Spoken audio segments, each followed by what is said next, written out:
Welcome to the rant on the beautiful knife that is the HOGUE EX-F01. I don't know how they come up with these names. EX-F01, yeah.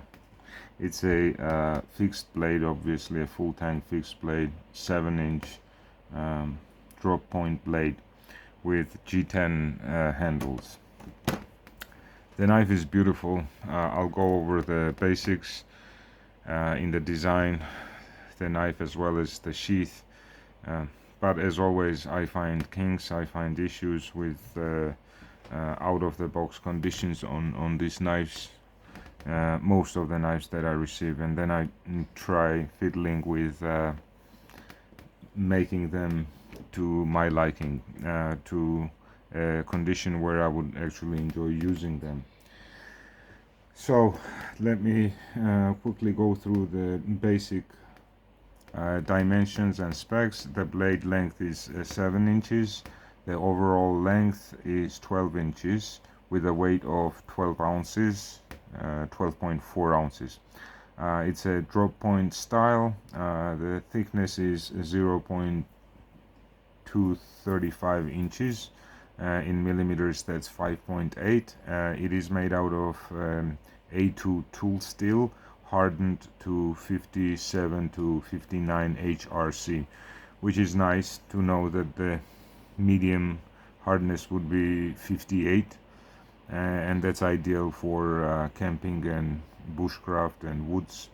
Cryogenically heat treated, very good to know. Black Cerakote coating on it, which is also very high quality, thin and rather durable based on my use. It has a flat grind, hand-honed edge, and that is visible when you receive the knife out of the box. It has a mirror shine to the sharp edge of the blade. It is very sharp, needs absolutely nothing, no honing, no additional resharpening or reprofiling for the intended use, which we'll get into here later. The features frame Damascus green G10 scale with internal Tox tool, includes basic nylon moly compatible sheath, lanyard lashing holes, and has an impact pommel, which we'll also discuss. And that is directly from the HOGUE website. If you read, for example, the knife center information, basically goes through who HOGUE are, etc. But interestingly, it categorizes this knife as a fighting knife on Knife Center. And so we now come to the issue of the title of the video and why this knife has a personality crisis. HOGUE themselves don't on their website specify the specific use for the knife or intended use. I've seen it mentioned and reviewed plenty of times. I've spent hours watching other reviewers, and this is basically a survival slash camping knife. The blade serves that purpose very well, but the rest of the knife has issues if used for camping and survival type of scenarios. So as we said, the blade geometry, it is 5.8 millimeters thick. That's very, very robust. It has this nice, interesting design where it is narrow in the middle section, but flares out to a much wider point for batoning, as well as keeping that tip strong for prying. So yeah, sure, for survival use, that's very useful. Also, this helps with weight distribution, moving the weight towards, or the feel actually, it's not moving, it's actually removing weight by grinding this, but the the inertia of the weight is towards the tip in this sense, and that is also aided by this very clever geometry of this is not a straight back, but rather it follows an oval shape. And what that does is increases the amount of blade that you can use and the efficiency of use as well, and that is why a cookery knife, for example, is an extremely good slasher and a chopper. This would be a good geometry for chopping, for slashing, but this definitely is not a good fighting knife. It is designed by a guy whose last name is Lishowitz. From what I understand, he's served in the army or special forces, so he has some combat background. But guys that know, I mean, this is 7 inches.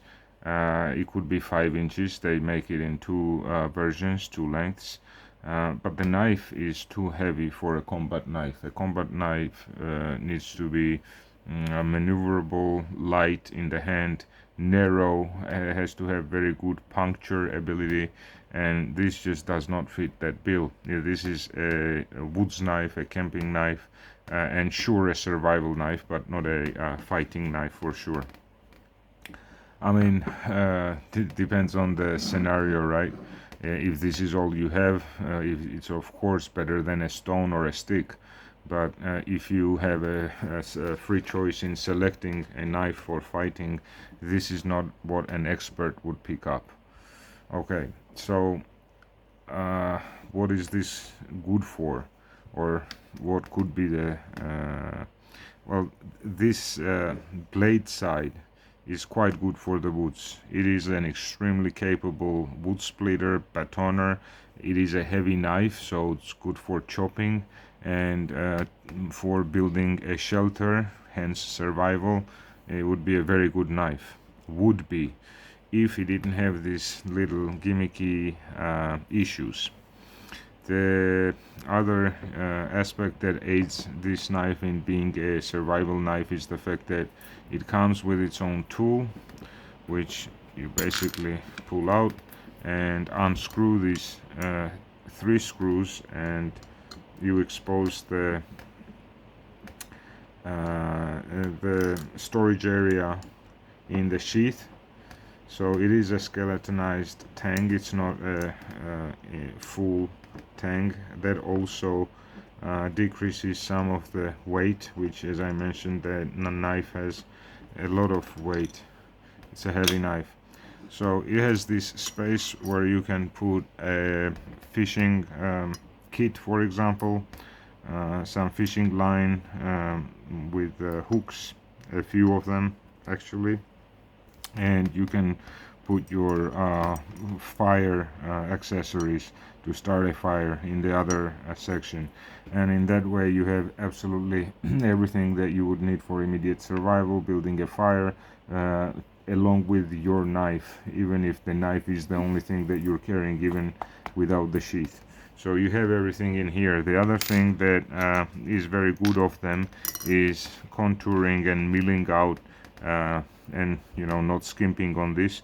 They've milled out even on the scales, which adds a couple of millimeters to both sides, and that even increases. This is not a gimmick, it is actually a functional thing. You can use this space and do it well as well. So this is a brilliant design and execution. And here is where the tool gets stuck, also executed very, very cleverly. This is good design work, so kudos to Hogue for how they've done this.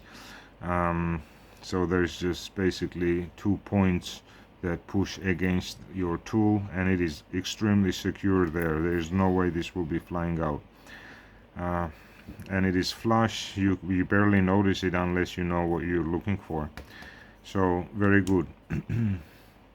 Now the rest of the blade, including the handle, the blade, coating, everything is done to the highest possible standard. There are no you know, unfinished edges, sharp edges, etc. But there are hot spots, and that's what I want to talk about. But in terms of quality of execution, quality control on this product is just exceptional, and that's all I have been hearing about HOGUE products, this specific knife or any other. I've only heard good things in terms of their quality control, and I highly appreciate that. So before I get into the blade, let me discuss the handle. This handle is what gives the knife its issue of identity crisis. It would be a beautiful camping and survival knife if it had a capable handle. And the handle, the good thing about it so far is that space, the storage space inside, great idea, but could be better, and I'll also discuss that how. And it has an actual practical useful side grip or pinch grip areas here. I want to quickly compare that to a gimmicky one that is not practical, is this one on the tops. This is too narrow and just not as ergonomically thought out as this area here in this execution. So again, a nice lateral grip, pinch grip, but for such a huge knife, strange. Like, well, what you do that with fine work? What kind of fine work are you doing with this knife? Okay. The other issue that the handle has is the overall shape of it. The back is okay, it's fine, but the front side, this is coming from too much Rambo movies and maybe tactical fighting, blah blah blah. All this does is just create a hot spot and an awkward spot for you to move the knife around and put good lateral use to it. It's the way your hand is shaped and the palm is not the same as the knife handle. Comfortable knife shapes follow your, you know, your palm swell, a smaller finger ring here, a larger finger ring here, and what is very, very crucial is a flat back of the handle.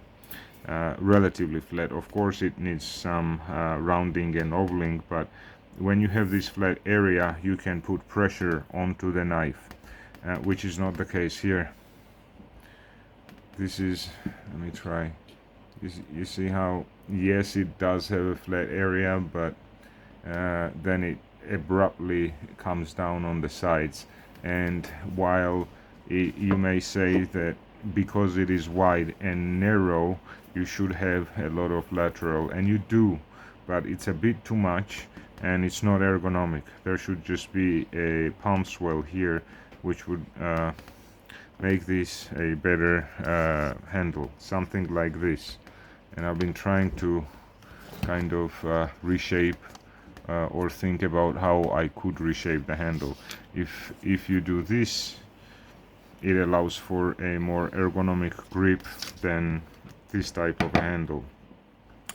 Or where you would need, say, a strong guard and a shape that would ensure that the knife stays into your hand is in the fighting scenario exactly. So then it would make it a tactical knife, but there is nothing tactical about this. This is not a fighting knife. The size is off, the weight is off, and the blade shape is off. No, this is a survival blade, camping slash bushcraft kind of blade, and could be a much better one if it had a handle adequate for the blade, basically. Now, handle comfort is key. There are things that you may visually like and love, but you will never pick them up and use them just because they're awkward to use and they're uncomfortable, cause you hot spots and pain. I am thinking about modding this knife. I don't want to lose the storage space and this idea, so I don't know what I'll end up with. If you have any ideas, please shoot them my way and I will consider them. Please be active in the comment section. I traced it with a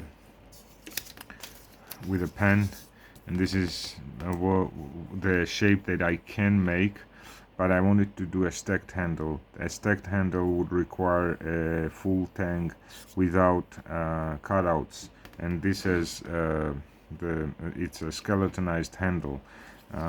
So if it was not skeletonized, I would leave a thick line of steel around here and then stack the handle on top of that, similar to what I've done to the cold steel Warcraft. And this is a beautiful result, but I can't do that with this skeletonized handle. If I were to say cut away this front side and leave only the back side of the steel, even though it is almost 6 millimeters thick, it's not as wide in this section. So this would be the shape that I would end up with in that case, and stacking would start somewhere here. Stacking of, you know, G10 on or micarta or whatever, and then it would get stacked up here. Plenty of strength here, but then this would be a breaking point. There are ways of reinforcing the stack. There are fiberglass rods, and on every stack past this section, because here it would still be stacked around very thick steel, but past these stacks, what you can do is drill between two stacks and glue in these fiberglass rods throughout the handle, and that way one would be always attached to the other, not only by epoxy glue in between, but these fiberglass rods. So I don't know, I might end up doing that. I might end up just putting grinding some off. It would leave a thinner area here for steel, but considering that there are reinforcements here as well as here, and this would be bolted on both sides with a G10 or a micarta scale, hopefully this will withhold. And again, this is very thick. I mean, here it would be a narrow point, but laterally this is almost 6 mil thick. I don't know what I'll end up doing, and again, if you have any ideas, please shoot them my way. Let's discuss the sheath. The price of the knife would have you expect a very high quality sheath, because it costs anywhere from $180 to almost $300, depending on the model and the type of combination that you decide to buy. But the sheath is a ballistic nylon sheath, and clearly they've spent plenty of time. I don't know if it was the designer or HOGUE themselves or both, but they've spent quite a bit of time designing the sheath, and for tactical use, right? Not for bushcraft, not for camping, etc. This is a very military / tactical oriented execution of a sheath. It has this lanyard at the end, so you can attach it to your thigh, to your leg, so it doesn't flap around if you have to run, etc. It's a bit disappointing at this price. I would expect a decent type of decent, what did I call this, you know, the nylon rope.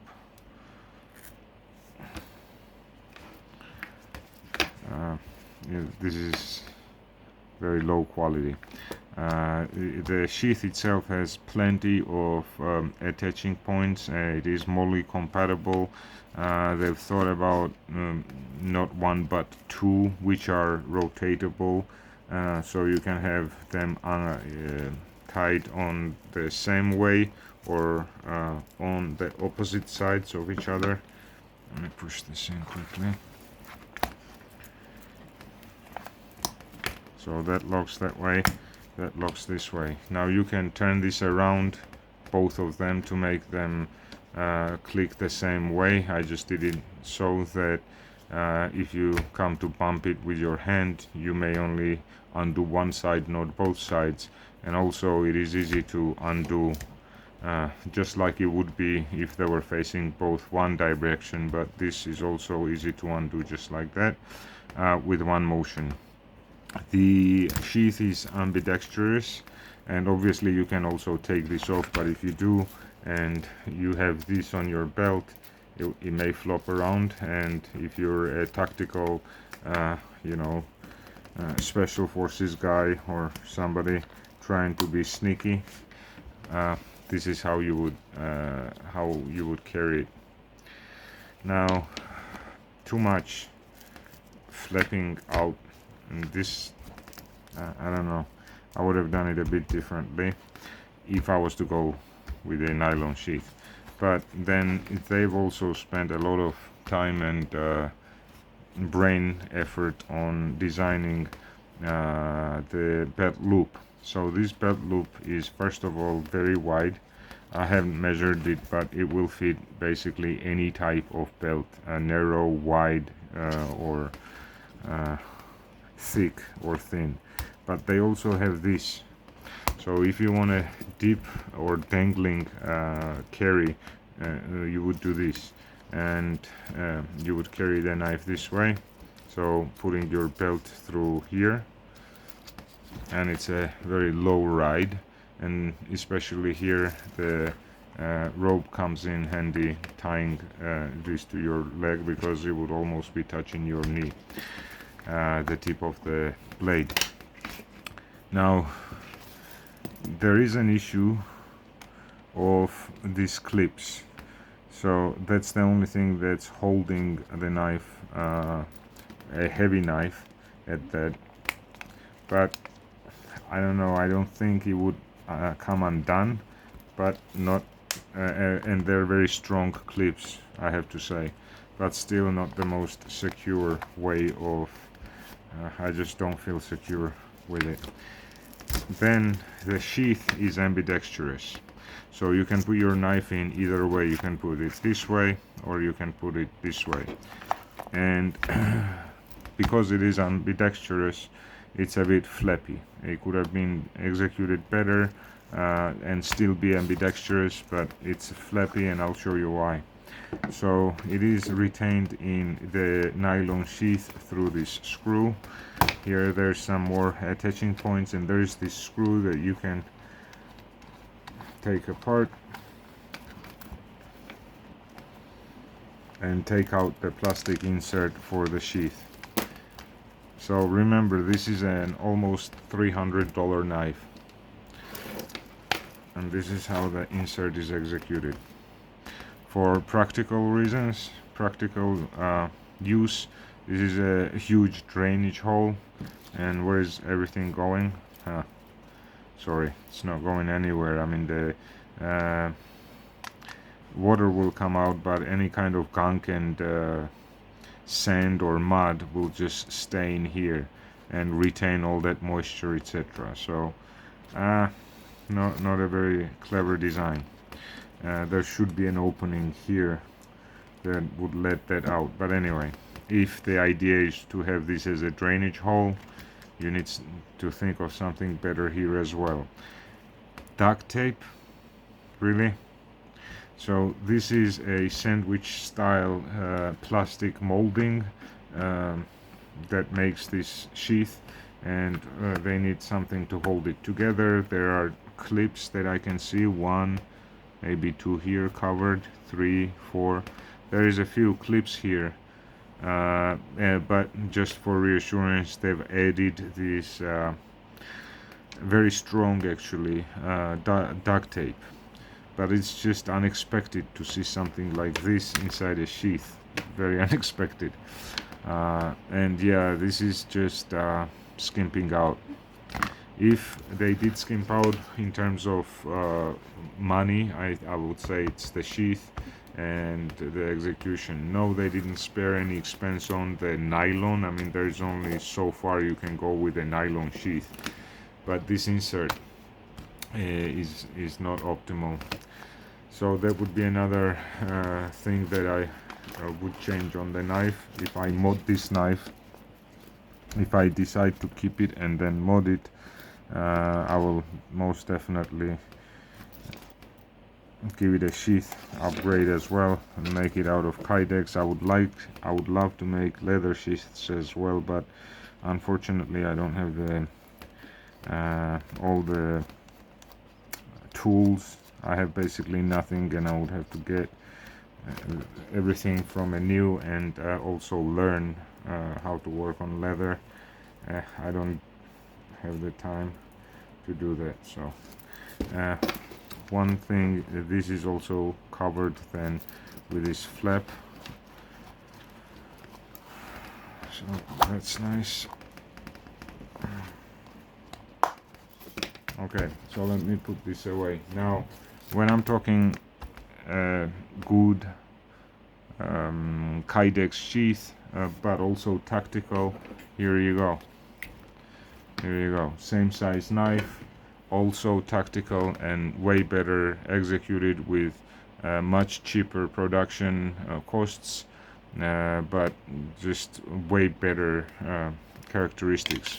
So this is a knife made on the opposite side of the world. This is made in the States. This knife costs about 1/3 of the price of this one. I won't get into the details, but it has the same blade length, blade size. It has a way better handle, universal use. You can do tactical, you can do bushcraft all day long, no hot spots, rubberized handle, very practical, no BS. It has a even more prominent and a much better guard than this one. It has a significantly closer cutting edge to or from the guard. So all of this is just, you know, gimmicky. Our finger choil could move up close to do the work, blah blah blah. Just move your handle closer to this thing. And if again, if we're talking fighting, this is a 10 times better fighting knife than this, much better for the blade shape, etc.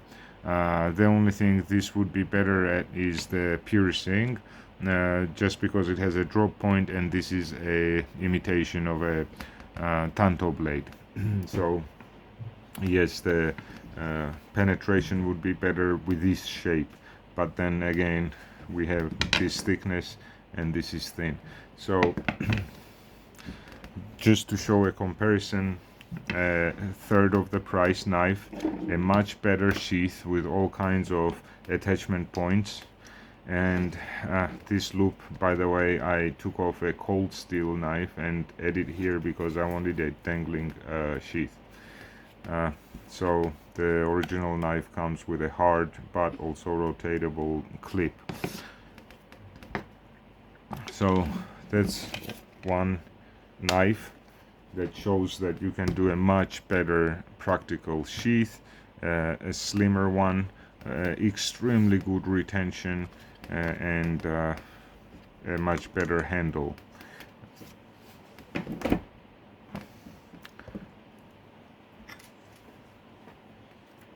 Another example of a nice kydex sheath, but this is for a bushcrafting knife.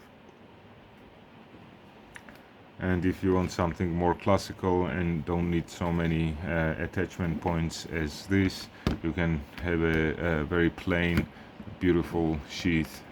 This is handmade by me. And as for why this is a very good woods knife in this area, is if you look at some other knives that are made for use of woods, hunting, survival, etc., you would see that a lot of these shapes repeat, right? I could add a convex grind to the edge and see how that behaves, but I don't think it makes such a difference on this type of a blade, this size of a blade. It would make more sense in having that comparison on something smaller that you would use for whittling, for fire stick making, etc. But this is not that. This is a chopper. It's a betoning knife, shelter building, frying, but also doing some cutting, of course. But the main use of this knife is to utilize its robustness to the maximum. And again, a better handle would enable doing that. So that will be it for my rant on the HOGUE knife, the 7-inch version. Would I recommend that you go out and buy it? No. Would I buy it if I knew everything that I know about the knife now? I probably would not, especially with the knife market developing more and more. There are just so many options today, and I could probably get 3 knives for the price of this that would each do a better job than this particular knife. And yes, maybe they wouldn't be executed to this highest standard. That's one thing that I cannot fault the HOGUE company for, is that the knife is just done to perfection. The build quality and their quality control is extremely high. Materials used, very good quality. So good job, but we expect improvements. We expect R&D, ongoing R&D, and consideration of feedback. Unfortunately, I haven't really seen any reviewers talking about the issues on the handle, but many receive the knives for free or for review, maybe, I don't know.